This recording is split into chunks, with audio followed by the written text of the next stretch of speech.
talk about the power over situations, okay? And then you know that in many situations, just because someone has power, they might do something, but it doesn't necessarily mean that the people who they're trying to represent the world as an influence have to obey. Okay? Now, and so what happens is that your book then says, well, look, okay, let's look at it from the standpoint of small groups. Okay, this is from our micro analysis, okay? And it says, well, how do you overcome opposition to your power? Okay? Say somebody decides that they're not going to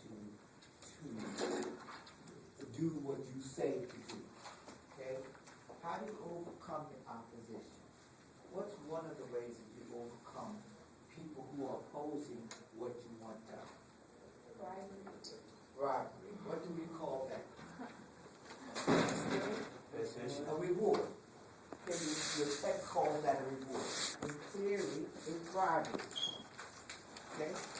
Now, and so then, if we can say, well, yes, and what is that is that we're offering people positive incentives. Okay? That's bribery. That we will give you this if you do so and so and so and so. And you do this, and in a small group, this is very often in all kinds of ways. And they will say this, they compared it to like you're talking to your child and try to explain to the child, well, look, I will give you this and I'll take you to McDonald's when you finish doing this. That's overcoming opposition by way of reward. Okay? What else could you do to try to overcome opposition? Persuasion. And what would you mean by persuasion? To convince somebody that your ideas are correct. Okay, I accept that. And so what we're saying is that sometimes when people say, I'm not going to do something, you try to show them that this is the right way to do it because, and then you lay out a reason for them to do it. Okay? Now, and then let's say that doesn't work. What could you then do? Okay, you try to bribe them, you try to persuade them. What else could you do to overcome opposition? Opposition. How do you overcome opposition? Coercion. Say that again. Coercion. Pressure? No, coercion. Coercion, like using force. Use of coercion. Yes, okay. That's right. If you use coercion. And you can use force to overcome opposition. And what happens is that we say these things, but what we have to do is start watching this stuff in action. Okay? We're trying to watch it in action. And you'll see that to a large extent, if you watch some of the political debates or whatever, you see the same kinds of things going on. Okay? First of all, you see them trying to persuade A and B. They're trying to persuade you why you should vote for a particular candidate. Okay?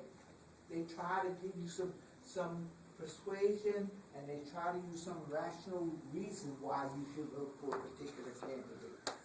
You with me? And you understand how those arguments play out. One of them tries to convince you, well, look, there's something wrong with our economy that needs to be fixed, and no matter what else is going on in the world, you need a job. And they try to persuade you into saying, well, look, the thing is economic, stupid, let's deal with it. And the other person says, well, look, we've got other issues that we have to look at. We've got things like social problems, we've got this, and all these other kinds of things. And this may outweigh all the other things. And notice that those things come in, okay? So now they're using persuasion. And at the end of the persuasion is one is saying, I'm going to reward you with a job. And the other one is saying, well, at the end of this, I'm going to reward you with health care and this and that and the better standing in the world and all these other kinds of things that we play that. But they don't come out and tell you that's what they are doing. okay? You have to pick it up. All right? You must pick it up. And you have to see that these concepts are real concepts. Okay? And they play out in everyday activities. And they play out, well, let me use that here, okay? Now, what we have determined is that when you have power, okay, and that's a part of basically every relationship that you're involved in. Okay? Isn't that a hard statement to make? Power is almost involved in every relationship in which you are involved. Okay? All your relationships do this. We might talk about equilibrium and yes, we're on the same page and all this, but that is rarely the case. Okay?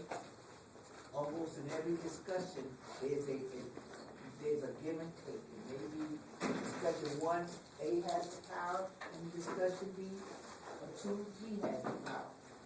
But it's still at play. Okay? Now, what has happened is that some people looked at power and they looked at it in small groups and organizations. Okay? And they say, and you can see some of the things, if you look at just looking at friendship circles.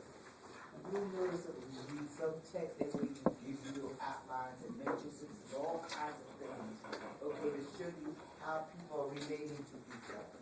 Okay? Now, remember that things and the types of power overlap. Okay?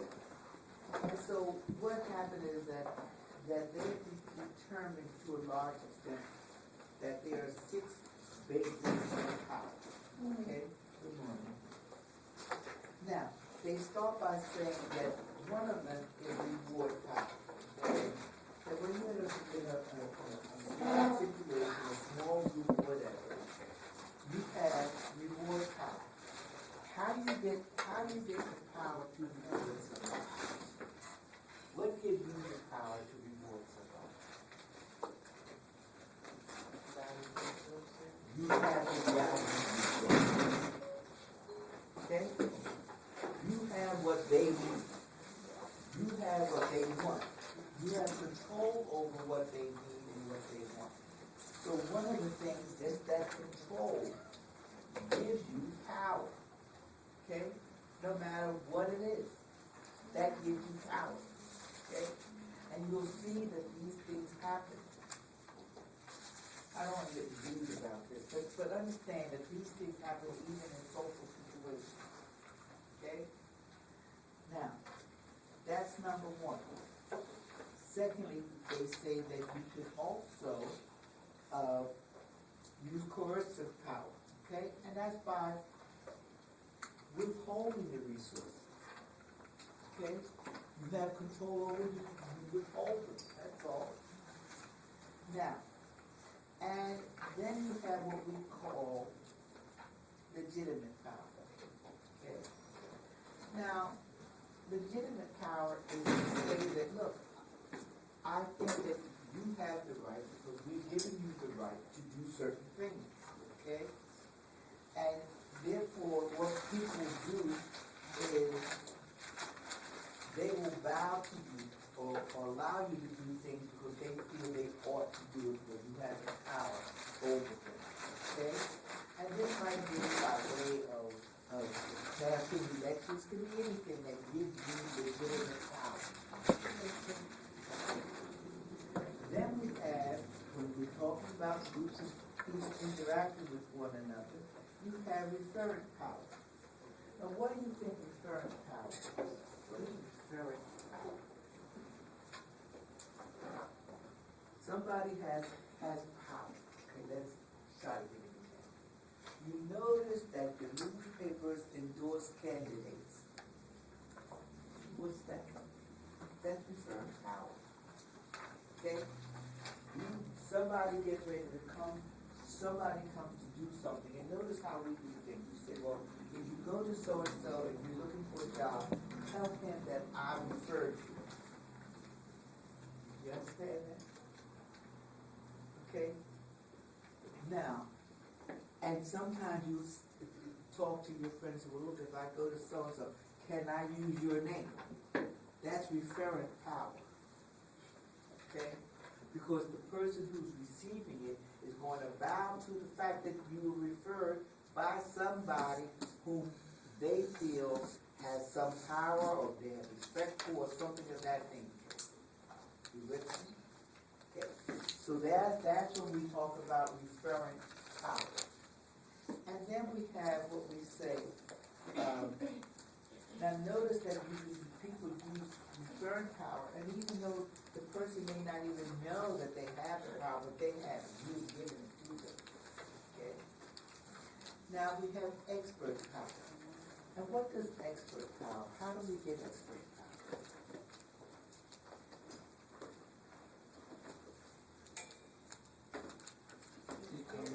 I'm sorry. You get it by way of experience. I accept that. And what does expert? How does a person know that you have expert power if you haven't? They also have it. They recognize what it looks like. Okay, can you see expert power? Yeah. You can. Give me an example how you see expert power.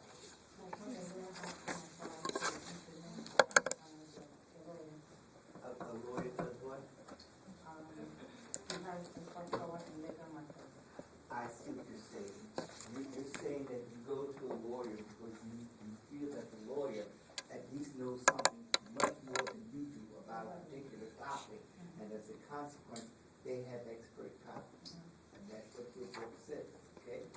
But does your book also not tell you that sometimes a person looks like they say they have expert power and they really don't?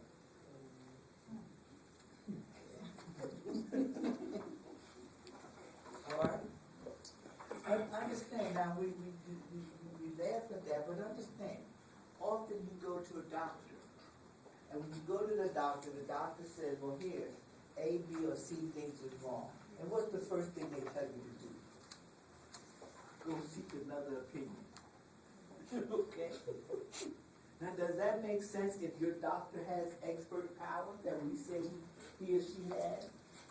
Well, it does. The problem is that experts disagree. Okay? But usually you will get some expert power by way of learning and education, and we hold that out. But at the same time, there are oftentimes when a person who is not deemed to be an expert has the expertise. Okay? So it's not always just the title. Okay? Now, and bear in mind, and I'm saying these things, oh, come on. I'm sorry, this is my daughter. I know who it is. She does it every